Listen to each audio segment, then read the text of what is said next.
రాహుల్ గాంధీ గారి పట్ల కేసీఆర్ గారు ఎన్ని మాటలు మాట్లాడినా రాహుల్ గాంధీ గారి యొక్క కుటుంబము, రాహుల్ గాంధీ గారి యొక్క కుటుంబము, వాళ్ళ త్యాగాల నిలయము. రాహుల్ గాంధీ గారి కుటుంబము త్యాగాల నిలయము.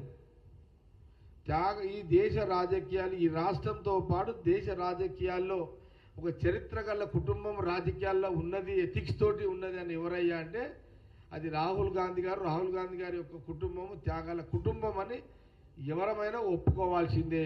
కొందరికి ఇష్టమున్నా ఇష్టం లేకపోయినా ఒప్పుకోవాల్సిందే. ఆనాడు బ్రిటిష్ వాళ్ళు పరిపాలిస్తున్న క్రమంలో కోటీశ్వరు లక్షల కోట్ల ఉన్న మోతీలాల్ నెహ్రూ గారు స్వాతంత్ర ఉద్యమం కోసం మహాత్మా గాంధీ గారి యొక్క నాయకత్వం నెహ్రూ వారికి ముందు పెట్టి వాళ్ళ ఆస్తులు దారదత్తు చేసే చరిత్ర రాహుల్ గాంధీ గారి తాతలు వాళ్ళ తండ్రుల చరిత్ర ఉంది.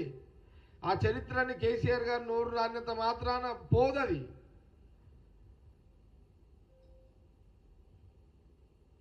ఎందుకు కేసీఆర్ గారు ఇంత పెద్ద అనుభవజ్ఞుల రాజకీయ నాయకుడిగా మీరు ఎందుకు నోరు జారుతున్నారు, ఎందుకు తొందరపడుతున్నారు, ఎందుకు టెంప్ట్ అవుతున్నారు?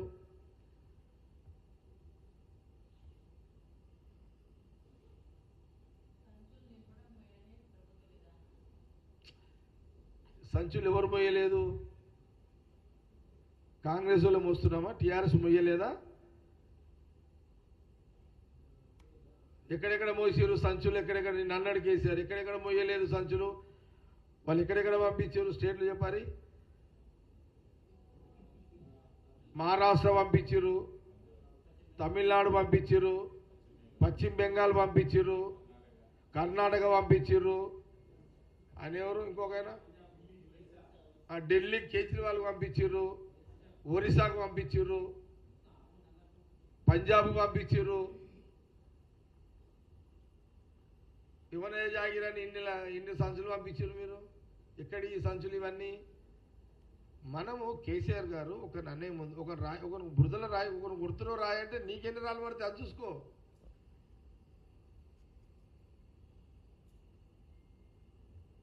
ఆరేడు రాష్ట్రాలకు పంపించినావు సంచుల మీద సంచులు.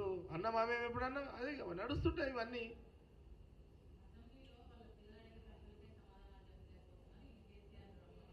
నేనేమంటున్నంటే అసెంబ్లీకి వాళ్ళ పిల్లలు అడిగే ప్రశ్నలు జవాబు చెప్తలేకపోతున్నాడు కేసీఆర్ గారు అంటున్నారు కదా. నేనేమంటున్నంటే అసలు కేసీఆర్ గారు అసెంబ్లీకి ఎందుకు పోతలేడు? లేదు, సీఎం రేవంత్ రెడ్డి భయపడిపోతలేడు. ఈరోజు కేసీఆర్ గారు అసెంబ్లీకి పోతలేడు అని అంటే ఓన్లీ సీఎం రేవంత్ రెడ్డి ఆయన భయానికే పోతలేడు. ఇది నిజమే కదా.